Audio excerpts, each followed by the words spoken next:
வணக்கம் ladies and gentleman. மணி 7:30. டக்கு டக்குன்னு சுடுதண்ணி கொஞ்சம் குடிச்சிட்டு ஒரு வாழைப்பழத்தை சாப்பிட்டுட்டு இப்போ நம்ம எங்கே போயிட்டு இருக்கோம் அப்படின்னு பார்த்தீங்கன்னா ஜிம்முக்கு தான். ஜிம்முக்கு வந்தாச்சு. நான் போகிற ஜிம் இதுதான். இது ஆக்சுவலாக என் ஃப்ரெண்டோடது.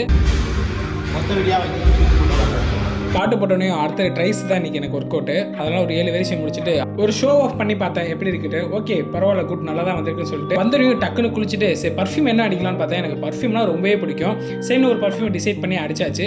அடிச்சதுக்கப்புறம் எங்கள் அம்மாட்டமா சாப்பிட என்ன இருக்குது அப்படின்னு கேட்டேன். கொழுக்கட்டை தான் இருக்குது, காலைல அதான் சாப்பிட்டுனாங்க. சரி கொழுக்கட்டையும் நேற்று நைட்டு சுட்ட கொழுக்கட்டை பரவாயில்ல ஹீட் பண்ணி கொடுத்தாங்க. அது இந்த பாசி பேரும் உட்காந்து சாப்பிட்டுட்டு இருந்தேன்.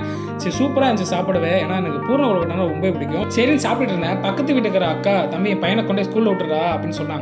ஏன்டா நீங்க லேட்டா போறேன்னு கேட்டா ஸ்டொமக் பெயின் சொல்லி லீவ் போலான்னு பார்த்தேன். நீங்க கூட்டிட்டு வந்தீங்கன்னா சச்சோ ரொம்ப கஷ்டமா இருக்கலாம்னு சொல்லிட்டு பிஸ்கட் ரீசன் என்ன சொல்றேன்னு கேட்டா ஒண்ணுமே சொல்லாதீங்க, அவங்க கேட்கவே மாட்டாங்கன்னா. அதுக்கப்புறம் அவங்க போன டைரியில ரைட் பண்ண சொன்னாங்க. இந்த மாதிரி லேட்டா வந்ததுனால என்ன பார்த்தா ஃபீவர் ஸ்டொமக் வச்சுட்டு இருக்கு, இதே வேலையா தான் சுத்திட்டு இருக்கேன்னு சொல்லிட்டு ஒரு சைனை போட்டு அவங்க மிஸ் கிட்ட ஹேண்ட் ஓவர் பண்ணிட்டு வந்துட்டேன். பாத்துக்கிட்டு பாய்ங்க.